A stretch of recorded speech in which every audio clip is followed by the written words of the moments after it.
Before we get into today's episode, I just wanted to extend the invitation for you to join the club. You know, these stories from the other side, these real life transformations of women who have made it through are the top listened to episodes on the podcast. And there is a reason because we rise when we hear how other women did it. We rise when we see that other women have done it and we can do it too. And that is the magic of what's happening in the club, which is the divorce membership. So you guys can join monthly, you can join annually, but I'm telling you, if you are sitting in a place where you are struggling and wondering like, how much longer is this going to take? And I just really don't think I can get through another day like this, you need to come join us. What I can promise you is that when you put yourself in a space of other women who are focused and driven to overcome their divorce, to rebuild a life that they live, you rise with them. Telling you the amount of support is phenomenal. The transformations are off the chart and people are already moving through their ish in 30 days or less. So head over to the crazyexwivesclub.com under services. Look at joining the club. If you have questions about it, just set up a 15-minute divorce discovery call. You and I can chat through it. But I cannot tell you how powerful it is to be in the room with us every single month. So let's get started and hear our next story of transformation. Welcome to the Crazy Ex-Wives Club, a podcast dedicated to helping women navigate the emotional journey that is divorce. I'm your host, Erica, and if you're trying to figure out life after the big D, welcome to the club. Whether you're contemplating divorce or dealing with the aftermath or any of the many phases in between, the club has got you covered. Each week, you'll hear stories from women who have been in your shoes. This isn't about spilling tea on divorce details. This is about giving you the tools to take control of your own healing journey. Listen in weekly for advice, tips, and tools to help you move through each stage of the process. Welcome back to another episode of the Crazy Ex-Wives Club. This week, we are highlighting a powerful transformation, stories from the other side, an ability to move through the shit and get to the good stuff. So welcome, Simona. It's wonderful to have you here. Thank you so much. I'm so excited to be sitting here with you to share this stories from the other side. Right. So you guys, Simona actually is my partner in crime when it comes to podcast editing. So she runs a production company. All her details are in the show notes, but she and I have been working together for a little over a year now, helping to get this podcast beautifully edited and sent out to you. And as we were talking, she's like, well, I have a story of transformation. And I was like, wow, I have a platform I'd love to share you on. So here we are. So Simona, tell us a little bit about you and your divorce story. Oh my goodness. Okay, so I have to caveat and say first that I'm the one who asked for the divorce in my relationship at the time. And we had been together for 10 years. So we were together from maybe 9 years, I think it was. And we were together from when we were 21 and 22. And we got married. We were married for a year. And then I was like, what did I do? That kind of started the beginning of the unraveling of the whole story. Sometimes in life, you just know that something is for you and when it's not for you anymore. And sometimes you can try and work things out, but sometimes it's just time to move on. And so, like, it was a hot mess, but also I didn't want it to be. My intention for it was for it to be calm and all the things. And okay, I have to share this with you as well. Like, my parents are separated. My parents have been separated since I was 12 years old, 11 or 12 or something like that. And when they separated, they have remained friends all these years. So I had this image in my mind of this is the possibility of what things can look like when you get divorced. You can be amicable. You can do holidays together. You can do birthdays together. My parents pick up the phone, they call each other to check in and whatever. My dad has a fiance, he's been with her for over 10 years, but they're still respectful to each other at the end of the day. And I think like respect is a huge thing that a lot of people miss in the divorce process because there's so much hurt and there's so much pain that we lose respect. And like, it makes sense. But in my mind, I was asking for this divorce and I'm like, okay, we can do this and we can still be respectful, but respect has to go both ways. I was going to say, how did he take that news? Because a lot of it too is we can own our side, but they also get to have feelings and they get to have reactions, and that makes it not so easy sometimes. 100%. And he never really wanted to be divorced, to be honest with you. Like, he never wanted to have that as part of his story, I don't think. So I don't actually know how he felt about any of it. But what I do know is that there was never any fighting for the relationship. There was never any, oh my Mhm. gosh, please don't walk out the door. Or like, I cannot lose you. Like, there was never any of that. It took years for him to propose. It took years for us to get married. Our wedding got canceled twice because of COVID. And so I don't think Yeah. he was thrilled, but I don't know if he was actually thrilled about, like, I don't know if it had anything to do with me or if it more was like the projection or what other people would say looking in. I really have no idea. Well, and there's a checklist, right? We've been taught to believe that Yeah. this is the thing we have to do. And so it's kind of like, you were getting rerouted. The universe is Mhm. like, wait, is this really what you want? Is this really what you want? Is this really what you want? But we get so locked into this is what we're supposed to do. And I've been with this Exactly. person for so long. It's like in business, we talk about sunk cost. There's already a lot of time, effort, learning that went into it. It's already there. So why Yeah. do I not just continue to move forward? So what made you really realize that this was no longer for you, that you had to make a change? So I realized when I started my business in 2021, I was working in corporate before that, and I've been in the podcasting space since 2018. I launched a podcast called Happiness Happens, and I interviewed different people to understand what happiness meant to them, how they got to where they were in their life. And I was always felt like I was like growing and expanding and learning something new and so on. So I started the business before, and then we got married. And, anyways, like all of the life things happen and so on. And as I was growing in my business, you meet different people. You learn different things. You get into different rooms. You go to a mastermind and you grow and expand. You know what I mean? And like that's very much from like a business point of view, right? And then I would come back home and there was never really any moments of like connection. Like there was no sitting on the couch and talking about your day. Like, Erica, I didn't even know that it was normal until after I got divorced that you're supposed to actually spend time with your partner at the end of the day. Like, I didn't know that people spent time together because he was a huge video gamer, but he was trying to grow his channel and his stream and become a streamer and all that. And when he was doing all of that, it was kind of like clockwork. It was like we would be at like a family event or we would be at a dinner or something like that. And we'd have to leave so that he could go and do his stream. I'm like, are you fucking kidding me? I'm sorry, but like, I get it. Like, I'm all here for the dream, but like to leave family event or whatever to go and like do your video game is like wild to me.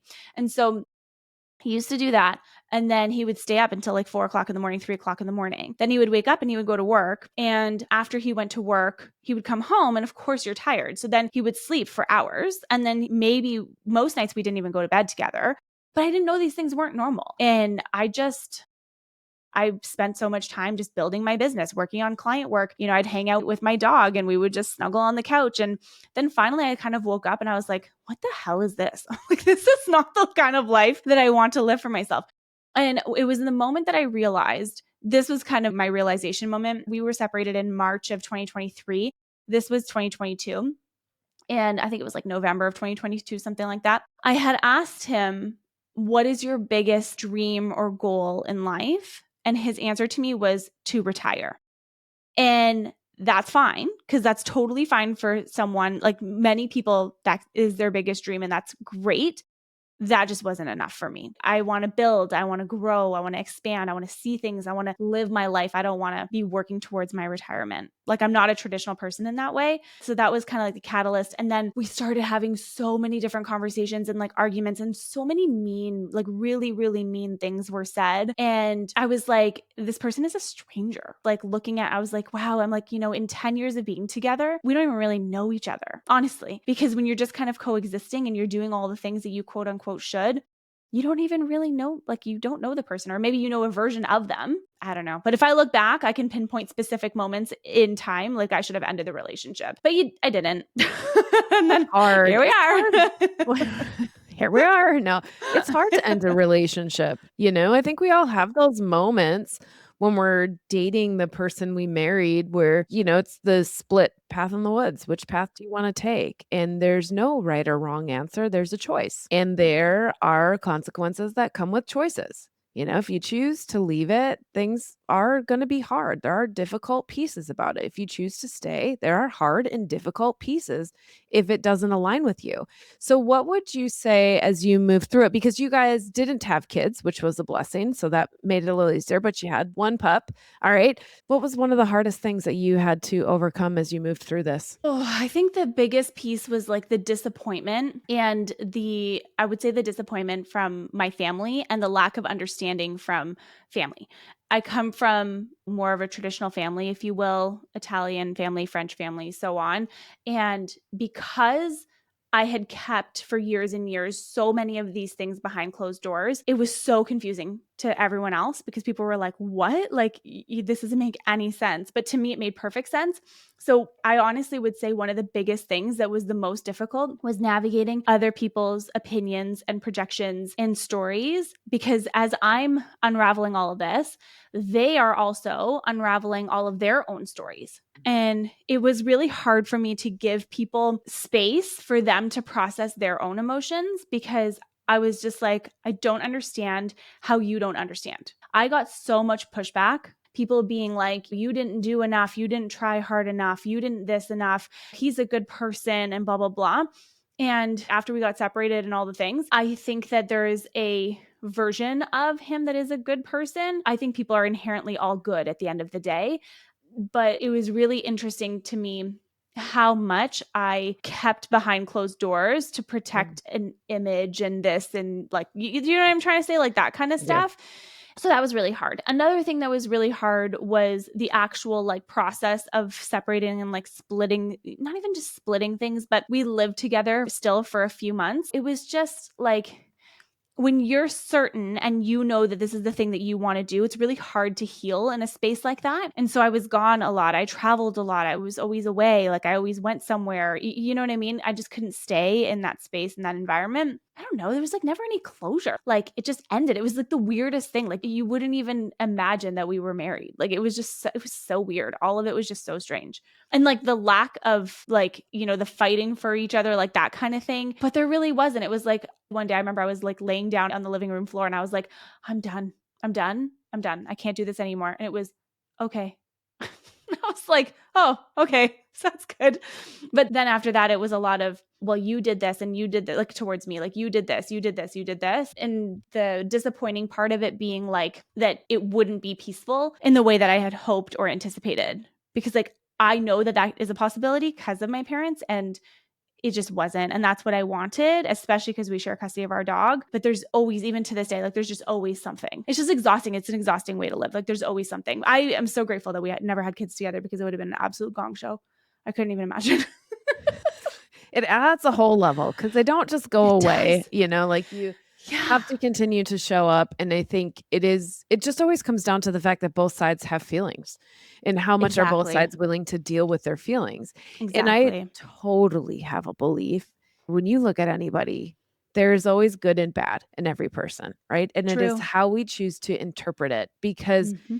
if we choose to believe that somebody is doing it in a way to manipulate or to hurt or to do you can read the exact same questions, see the exact same actions, behaviors, whatever, and choose to believe they did it with an ulterior motive or Yeah. choose to believe they were being honest and open and did the best that they could. This is like such a good point though, because people tend to end a marriage for a reason, right? So there's like someone will cheat, someone will be abusive, someone will be manipulative, someone's a narcissist. Like there's always like a reason, Yeah. and there was no quote unquote reason. It was just that we weren't growing in the same direction. We didn't want the same things out of life. We never even talked about having kids or like where we would live or like what does our family look like. Like there was never conversations about that, which are normal conversations to have in a relationship. And so when you kind of look at that, then he started trying to find reasons like, well, I know that you cheated on me. I was like, what are you talking about? It was crazy. And it's like, even up until like this year, it was, what you did. And I'm like, I don't even know what you're talking about. It was crazy. And so when I look at that, it's like people need reasons for things to make sense. Sometimes the reason is just that something has run its course. I'm also a very spiritual person, astrologically, numerology, like all of the things. And so sometimes cycles just end and sometimes that's it. But everybody, we do always want a reason. We do always seek to understand why. Why couldn't it have been me? Why couldn't it have worked? And that a lot of times is the harder piece to let go of than the actual relationship. Because when we start getting really clear and we look at it and we're like, well, gosh, we're not aligned. And I don't really like the things that we do together. And I really want this other thing in my life. And we didn't have any of these conversations. Oh, wow, this isn't the right thing. But we get stuck fighting for something because we need to rationalize why or how come or what I did or didn't do. And that's just a human trait. And so it's like unraveling those two pieces because even in your situation, it was still hard. Doesn't matter if there are kids or not. It doesn't matter how it was still difficult. It still was a becoming of a new person. And I love the fact when you're like, I didn't know to have these conversations. I didn't know to have how to have those conversations either. And I think it is such a gap. And I think it is why we're looking at more and more divorces because it's not that people used to be happier when they were married. There was not a choice to leave. And so you just had to deal with it. But now that there's a choice to leave, I think it creates two problems. One, people do peace out instead of really working on it. That's not what we're talking about, but that does happen where they're like, "Ooh, I thought I wanted this thing," because they haven't healed their own stuff. Or we look at this other piece, which is more and more people are doing it when we really need to figure out what was the problem. How do we have these conversations before we have kids, before we get married? How do we have the conversations to figure out what we want? It always rolls in when something goes viral on Facebook. Somebody even said it this morning. A dude rolls in to say, well, you needed to pick better. Yeah, valid. I did need to pick better. I didn't know how to pick better. I picked on what I thought I was supposed to be picking on, and then you get into it, and all of a sudden you're like, "Oh, they don't really wanna work on it like I wanna work on it, and they're not really as committed, and we're both doing things that made us not great partners." I was not a great partner for a while, right? I was unhappy, I was stressed, I was angry, I was crabby. I'm trying to work on that stuff. It just happens. So I love all those pieces. Ladies, have you been craving something, deeper? Do you feel a calling, but you can't put your finger on it? There's this rebel desire growing underneath. Have you ever just wanted to go outside and howl at the moon? No, you are not crazy. Your wild woman is calling you. The woman who runs barefoot through the yard, the woman who laughs unapologetically, the woman who knows her value, speaks her truth, and moves through life with a bit of magic. I know this woman. I know you desire to be this woman. And 2026 is the year you become this woman. The wild woman is where you come back into your body, your truth, and your desire. It's your monthly moon-led reset to reconnect with your inner fire and build the life you desire, one new moon cycle at a time. To learn more, visit thecrazyexwivesclub.com. Well, especially too, as like, I even think building a business, I mean, you know this, there's a lot of time that goes into it. And, it's interesting because in the beginning of our relationship, video games didn't exist in our relationship. It was something that he did when he was at home. Of course, when you're like 21, 22, like you still live with your parents, like whatever. I lived out on my own. He lived with his parents. And so, like, you have a version of life together. Then, you move in together, and even still, there was no video games. Like, I think that honestly, like, video game consumption is a problem. Like, and you can do it and you can have it. And for some families, it works fantastically. For me personally, I think it's like a mask and like a coping mechanism, depending on the person and like what the other person is like. But it was really interesting because then, we had lived together and then we had moved into my grandma's house very temporarily because we were looking to buy a place. And when we were doing that, it actually kind of worked at the time because he would play his video games. I would do my podcast interviews because I was still working in corporate. So I would do my podcast interviews at night or like 10 o'clock at night, 9 o'clock at night, or whatever it was. And then we would be sitting side by side on like a tandem desk and we would be, he'd be doing his thing. I was doing my thing. We were recording. We were like building whatever we were building at the time. And mostly me because like he was like enjoying himself and playing games, like whatever, which is fine. Like you have to have that as well. Right. So it was really interesting because I think we were like physically in the same space. So even though we were doing separate things, we were still physically in the same space. And then when we bought our house, the video games went downstairs. And so there was like that divide and that split. And then my business became full time. So I didn't need to do podcast interviews at 8 o'clock, 9 o'clock, 10 o'clock at night anymore. I was doing them in the day. It was just like a total life shift. So it was like something that was never present before became front and center. And it's crazy how that happens because people change, right? Things change and situations change. And in relationship, like you really have to work at communicating. You really have to work at being present with one another because you're allowed to have things that you love to do. You're allowed to have hobbies and all of the things. You don't have to be glued together all the time, but it's like, how do you come back to one another when you start to split off? And I think that's like a very slippery slope. You start to spend more time apart, more time apart, more time apart. It's hard. It's really hard to kind Yeah. of find that common ground to come back together. That's kind of the choice. In a Yeah, true. relationship, you wanna Mhm. have independent things. You wanna have things you do without the other person, but how do you come back? How do you bring Exactly. that experience back into the relationship? Are you a quality time love language? I think so. Yeah. I I think would so. say If you so. like to just Or hang out yeah. in the room. I do. I'm like, even if we're just existing together, you know what I mean? Like, even if we're just existing and I'm doing my thing and the other person's doing their thing, like my boyfriend now, like we both have our own businesses. And so sometimes at night you just have to get some work done, right? But we'll sit on the couch together and we're Yeah. like in proximity together. And then we'll put our laptops away together at the same time. That awareness comes from being in a relationship that didn't work Sure. out. You Mhm. learn things that you want, things that you don't, things that work, things that don't. And so it's kind of like hindsight is 2020. And that's a key piece that you are gonna learn. Divorce sucks. It sucks to get through it, but when you move into and if you choose to move into your next relationship, you're like, "I don't want to repeat that same pattern.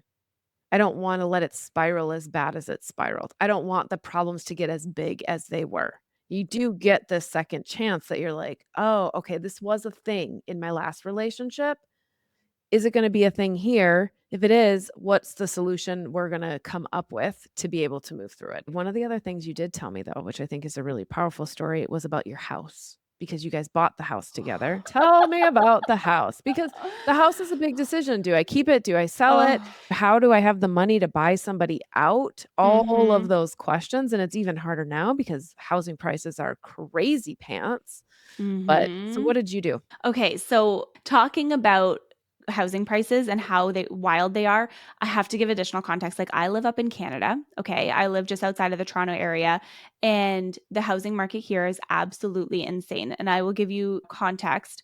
I just bought a new condo. The cost of this condo is more expensive than a 4 bedroom house that you can buy in Michigan with 2 acres of land. Like it is absolutely so wild. The market here is absolutely insane.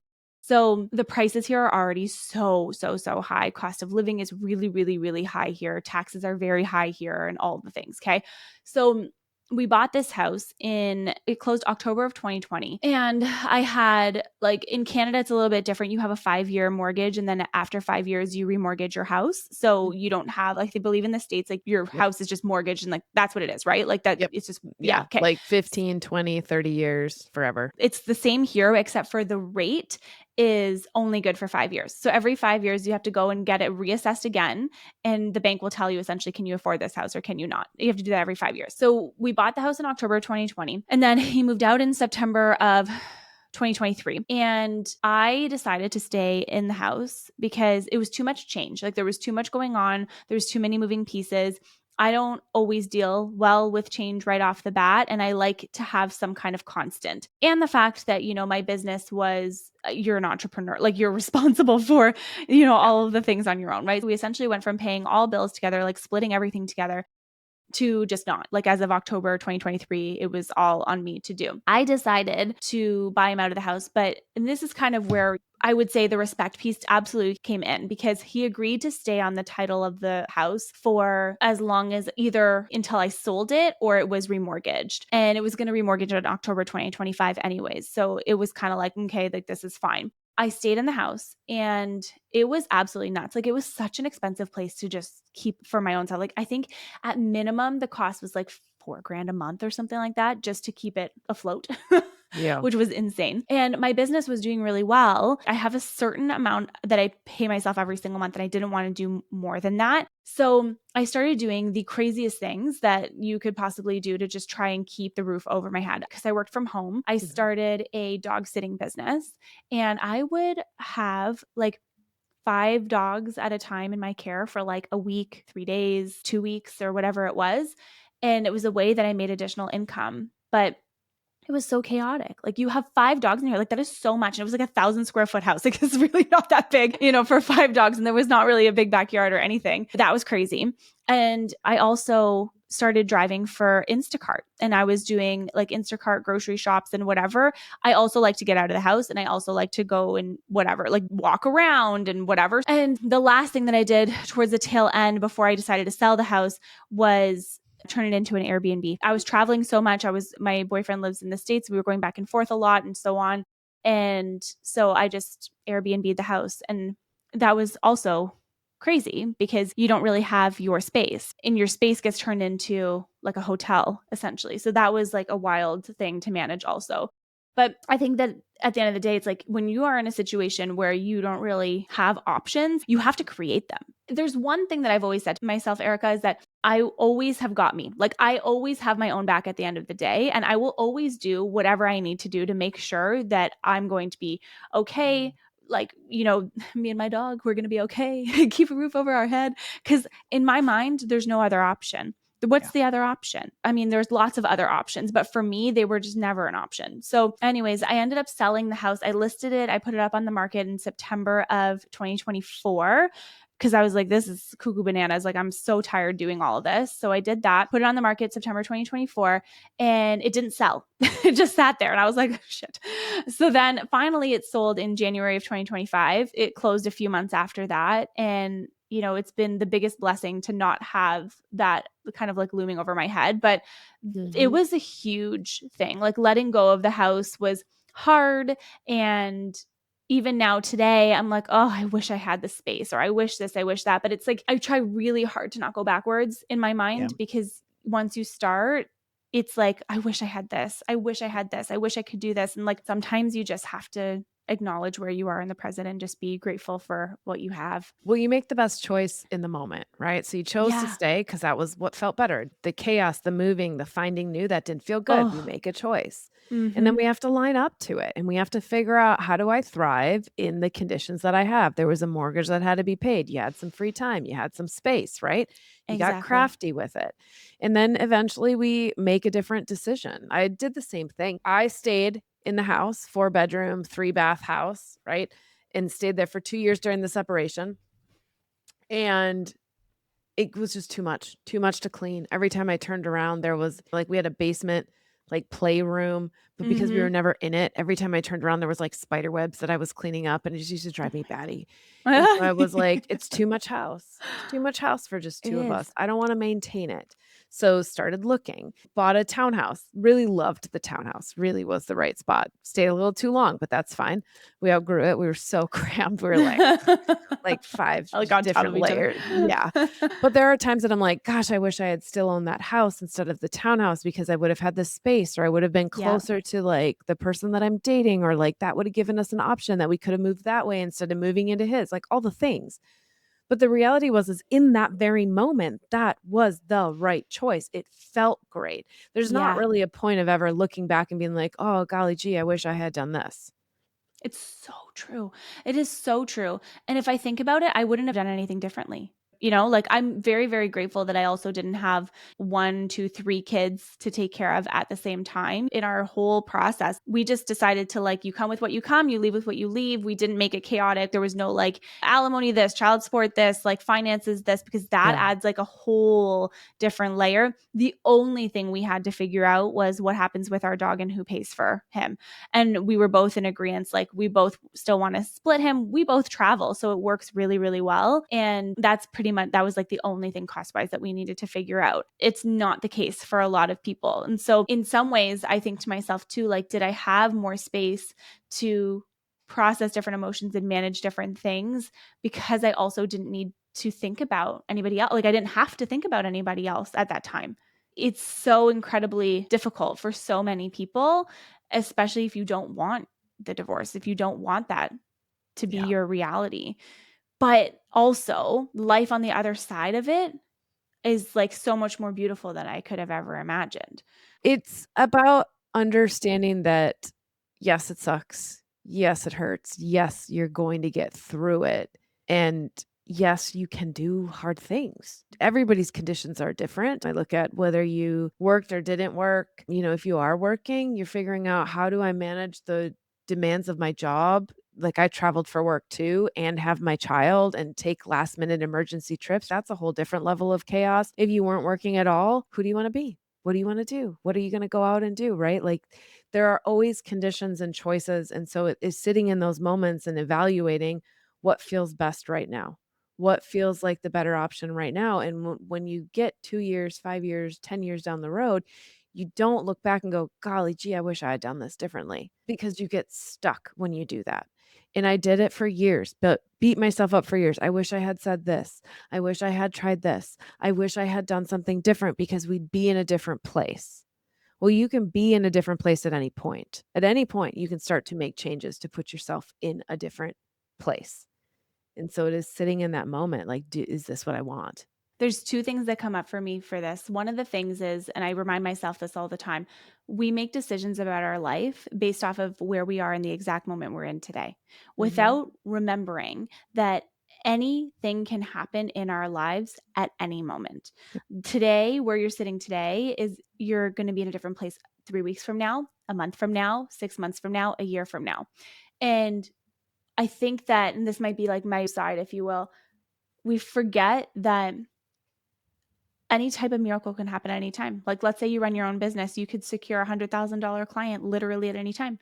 If you are speaking at corporate places, like, you could be paid 20 grand for a gig that comes out of nowhere. If you are working corporate, like, there could be a different job or a different opportunity that comes your way that you would have never seen, that totally transforms and changes your life. Yeah. Maybe your kids get accepted into a program that you've been dreaming for years, and so have they. Like, we look at our life from the exact moment that we are in today, assuming that this is the only possible thing for us. But like you're saying, if things start to shift from our choices, and they're not big choices that you have to make every single day. They're tiny little choices that we make throughout our day. Like, do I honor this emotion today, or am I going to stuff it back down? Maybe honor it. Maybe let it come up. Maybe let it bubble over. And then you may not ever have that emotion again. You know what I mean? And then on the flip side of that, I think too, having my Happiness Happens podcast, what you consume is so important. What you numb your brain with, the scrolling, the this, like, all the things. And I do it all the time. Okay. Like, I'm TikTok's number one fan. But what you do and what you consume matters. And I think that some of the divorce, like, it didn't hit me. I know I don't want to say it didn't hit me as hard, because I don't think that's a fair statement, but I think that it's really hard to stay stuck in a place of being deeply unhappy and grieving and all of the things when you're constantly interviewing people to understand how to live a happier life. Like, those conversations were happening in tandem. I was going through a divorce, but I'm also interviewing people to hear how they're literally crafting their life in the exact way that you want to. So it was like a daily reminder that I have a different choice here, that I don't have to stay stuck in this thing, that I can honor what has happened and I can move through that. It just is what it is. And also, you don't have to stay stuck in it. But I think that when you pair your whole life changing, Mhm. managing emotions of your kids as well, your own emotions, expectations and projections of family and friends, because everyone has them. The story that you tell yourself, like, I'm a failure, or I'm a this, it's never going to get better. This was my life. This is the only possibility for me. Like, those types of stories, when you pair all that together, the heaviness of that can so easily outweigh the choice to, I'm going to put on this podcast, for example, and listen to something and get a different perspective. It might not change your life right away, but over time, it starts to compound. And what you consume starts to change your life. Mic drop. We're done here. Thank you so much. No, I'm just kidding. She's like, peace out. Bye, It's y'all. so true though, because it is a choice. And it's not always easy. I think about like music wise, because I had a killer playlist of sad songs. It's actually on my to-do list to go build you the playlist in Spotify because a lot of my processing of being able to move through the infidelity and the this and the that was songs that talk about like how deeply they loved somebody, but that person couldn't choose them. And you can kind of find yourself in those lyrics. Well, you better believe when I put that shit on, I am not in the mood to go do something wonderful. I want to like get under the covers and watch a movie and scroll on my phone. And I noticed a huge difference when I changed my playlist. And when I changed my playlist, even though I loved those songs, I still love those songs because I'm like, oh my God, the like emotion, the rawness, the depth of it. But when I put on a different playlist, I got different shit done. And so it was a choice. It was a choice for me to hit like shuffle on my current playlist or a choice for me to go get a new one because I wanted to feel differently. I wanted to do differently. And so we make these tiny little choices. I mean, the beauty is that part-time jobs now start at what? Like even Whole Foods is like 17, $18 an hour. That was unheard of back in the day, right? And so you get scrappy and you do the things that have to get done and you get through it because you made the choice. You didn't make the choice to sit back and have it be like, "This is the story for the rest of my life." And we know it's hard.